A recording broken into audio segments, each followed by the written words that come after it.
La idolatría. A través de los siglos, los rabinos judíos han señalado la existencia de 3 pecados capitales: el incesto, el asesinato y la idolatría. Se espera que un israelita resuelva sufrir el martirio antes que cometerlos. Avodah Zarah, que es parte de su literatura fundamental, está dedicada a los detalles de la idolatría. En cierta obra hasta se llega a afirmar que abstenerse de la idolatría equivale al cumplimiento de todos los mandamientos de la Torá. La Torá es el rollo manuscrito de los 5 primeros libros de la Biblia. ¿Qué es la idolatría? Etimológicamente, un ídolo es la figura o representación de algo. En sentido religioso, es la representación o figura de una divinidad, sea real o supuesta. Idolatría es el culto que se rinde a tal figura o a Dios mismo por medio de ella. Es imposible establecer con precisión en qué época los hombres empezaron a rendir culto a las criaturas antes que al Creador, como dice San Pablo en el libro de Romanos. Suponemos que antes del diluvio el hombre ya había caído en la idolatría, pero los primeros indicios de tales prácticas no aparecen en forma clara en el libro sagrado, sino después de ese catastrófico juicio. De ahí en adelante todo se convierte en objeto de culto. Animales, plantas, astros, hombres, piedras labradas o sin labrar, ríos y fuerzas de la naturaleza. A través de los tiempos, la gente ha adorado casi cada objeto o poder de la naturaleza e igualmente las virtudes o aún defectos del alma humana. Incluso los miembros reproductores de la vida son objeto de elaborado culto. En cierto lugar de los montes Himalayas, una estalagmita, considerada una manifestación del falo del dios Shiva, atrae cada año a miles de adoradores provenientes de la India y otros lugares.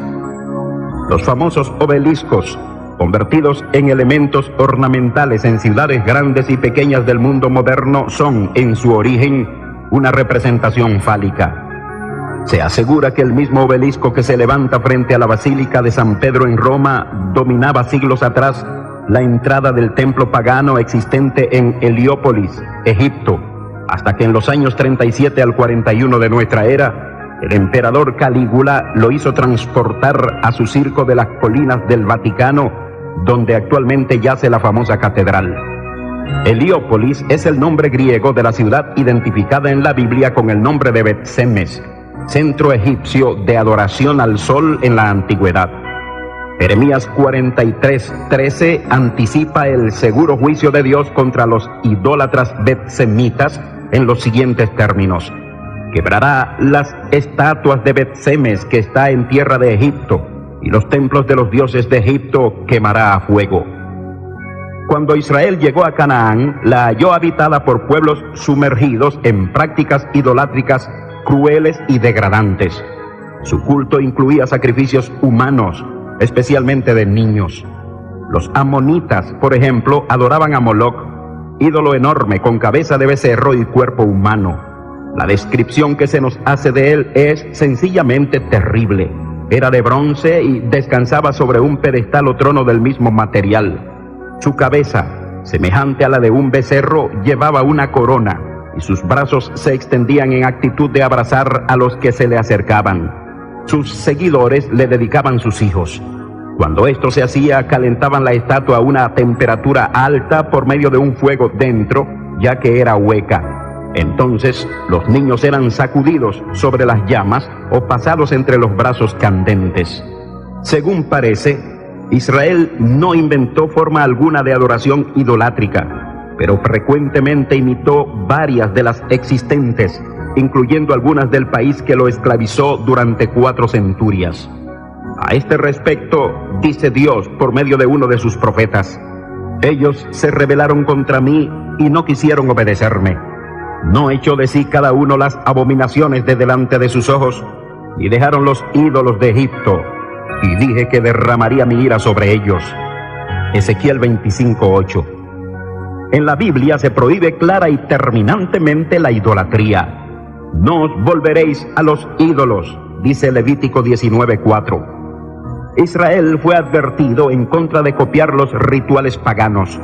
No preguntes acerca de sus dioses diciendo: de la manera que servían aquellas naciones a sus dioses, yo también les serviré. Deuteronomio 12:30. La prohibición incluye a la fabricación para fines de culto de cualquier imagen o semejanza de lo que está arriba en el cielo, abajo en la tierra y en las aguas debajo de la tierra. Se ordena, además, no inclinarse a ellas ni honrarlas. Éxodo 20:5. En otras palabras, no se le debe rendir homenaje a ningún ídolo o imagen. De acuerdo con los rabinos judíos, esta prohibición se refiere a la veneración de una imagen, cualquiera que sea, aun cuando la intención no sea rendirle culto. Besarlo o acariciarlo cae dentro de tal prohibición. Estas escrituras demuestran que idolatría no es solo el culto a las imágenes propiamente dicho. Es también la adoración de cualquier objeto o ser real o imaginario que no sea directamente Dios, como también la fabricación de ídolos para adorarlos personalmente o para que otros lo hagan.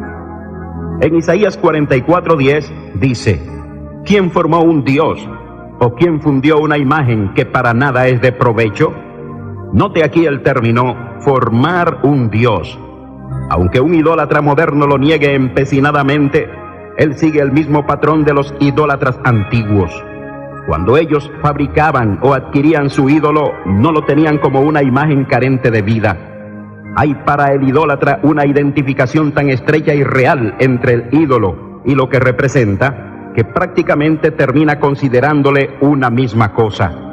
Por eso, cuando los israelitas fabricaron el becerro de oro en el desierto, se dijeron: Israel, estos son tus dioses que te sacaron de la tierra de Egipto.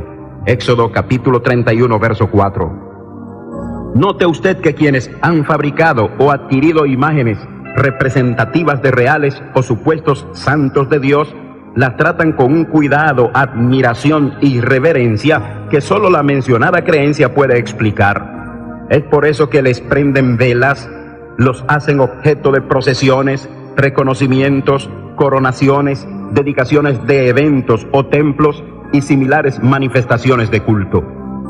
Sorprendentemente, la Biblia admite que hay algo detrás de los ídolos. No exactamente lo que muchos incautos creen, pero algo de todos modos. Concretamente, espíritus malignos, demonios.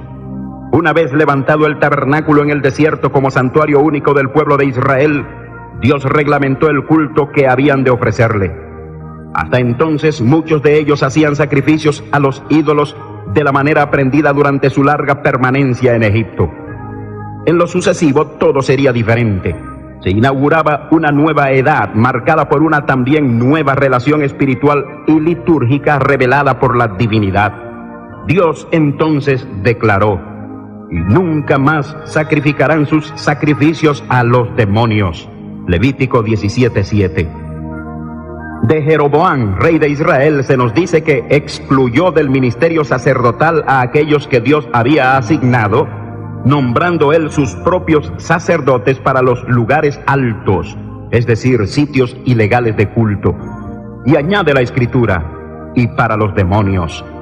Segunda de Crónicas 11:15. Por su parte, el autor anónimo del Salmo 106, haciendo un resumen de las rebeliones del pueblo, dice: sacrificaron sus hijos y sus hijas a los demonios. Salmo 106:37. Igualmente, Pablo apóstol nos recuerda que, aunque hay algunos que se llamen dioses, sea en el cielo o en la tierra, para nosotros, sin embargo, solo hay un Dios, el Padre, del cual proceden todas las cosas. Entonces, añade Pablo, un ídolo nada es en sí mismo. Primera a Corintios 8, del 4 al 5.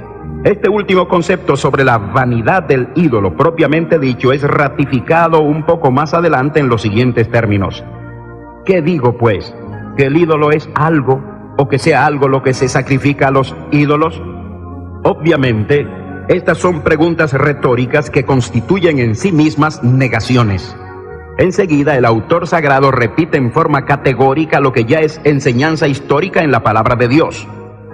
Digo que lo que los gentiles sacrifican, A los demonios los sacrifican. 1 Corintios 10, versos 19 al 20. Así que aun cuando resulte duro tener que decirlo, son los demonios quienes reciben cualquier culto o cosa ofrecida a los ídolos, sean estos de papel, yeso, madera, piedra, oro o plata. Ya sabe quién recibe la vela que se consume, las frutas o las flores. Esto es lo que hace más peligrosa la idolatría original. El idólatra debe enfrentar la realidad de que detrás del ídolo está el demonio. Y como ha dicho un siervo de Dios, el diablo mal paga a quienes bien le sirven.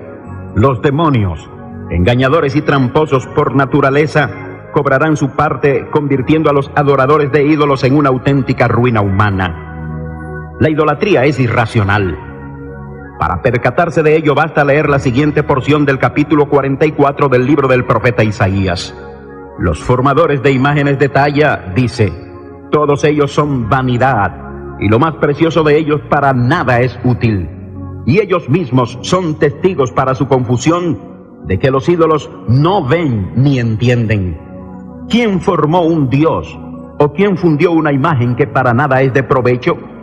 He aquí que todos los suyos serán avergonzados, porque los artífices mismos son hombres.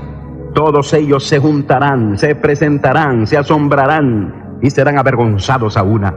El herrero toma la tenaza, trabaja en las ascuas, le da forma con los martillos y trabaja en ello con la fuerza de su brazo.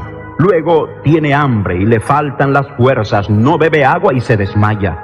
El carpintero tiende la regla, lo señala con almagre, lo labra con los cepillos, le da figura con el compás, lo hace en forma de varón, a semejanza de hombre hermoso para tenerlo en casa. Corta cedros y toma ciprés y encina que crecen entre los árboles del bosque. Planta pino que se críe con la lluvia. De él se sirve luego el hombre para quemar y toma de ellos para calentarse. Enciende también el horno y cuece panes. Hace además un dios y lo adora. Fabrica un ídolo y se arrodilla delante de él. Parte del leño quema en el fuego, con parte de él come carne, prepara un asado y se sacia. Después se calienta y dice, oh, me he calentado, he visto el fuego. Y hace del sobrante un dios, un ídolo suyo, se postra delante de él, lo adora y le ruega diciendo, líbrame porque mi Dios eres tú. No saben ni entienden, porque cerrados están sus ojos para no ver y su corazón para no entender. No discurre para consigo, no tiene sentido ni entendimiento para decir, parte de esto quemé en el fuego y sobre sus brasas cocí pan, asé carne y la comí. Haré del resto de él una abominación, me postraré delante de un tronco de árbol. Su corazón engañado le desvía para que no libre su alma, ni diga, no es pura mentira lo que tengo en mi mano derecha. Una escritura tan clara hace innecesarios comentarios adicionales. Desde sus inicios, la idolatría ha estado estrechamente ligada a la inmoralidad. Los cultos paganos incluían disolutas prácticas sexuales en las cuales participaban prostitutas, consideradas sacerdotisas sagradas, y aún prostitutos, llamados perros, en Deuteronomio 23:18, según el Nuevo Comentario Bíblico y el Comentario del Nuevo Testamento por William Barclay. Se cree probable que a estos últimos aluda a Apocalipsis 22:15. Esta clase de información puede sorprenderle o aún molestarle. Sepa, sin embargo, que para los antiguos paganos de la tierra de Canaán y aún de Grecia, no existía conexión alguna entre moral y religión. La prostitución en los templos fue una de las prácticas más difundidas en la antigüedad. Se afirma que en el templo de Corinto había más de 1000 prostitutas que bajaban a las calles por la tarde a ejercer su comercio. Evidentemente, aquellos a quienes Pedro escribió su segunda carta habían transitado esos senderos. Al respecto, dice, baste ya el tiempo pasado para haber hecho lo que agrada a los gentiles, andando en lascivias, concupiscencias, embriagueces, orgías y abominables idolatrías. Primera de Pedro 4:3. Aunque sería injusto afirmar que todos los idólatras son inmorales, la inmundicia está en la esencia misma de la idolatría. En nuestros días se nota una relación estrecha y frecuente entre la idolatría y cosas como tabaco, alcohol, drogas, sexo, crimen y prácticas satánicas. La idolatría no ha producido el primer santo, aunque pretende apropiarse de millones de ellos para utilizarlos en sus ritos y justificar sus prácticas. La idolatría constituye un insensato desafío a la omnipotencia y soberanía de Dios.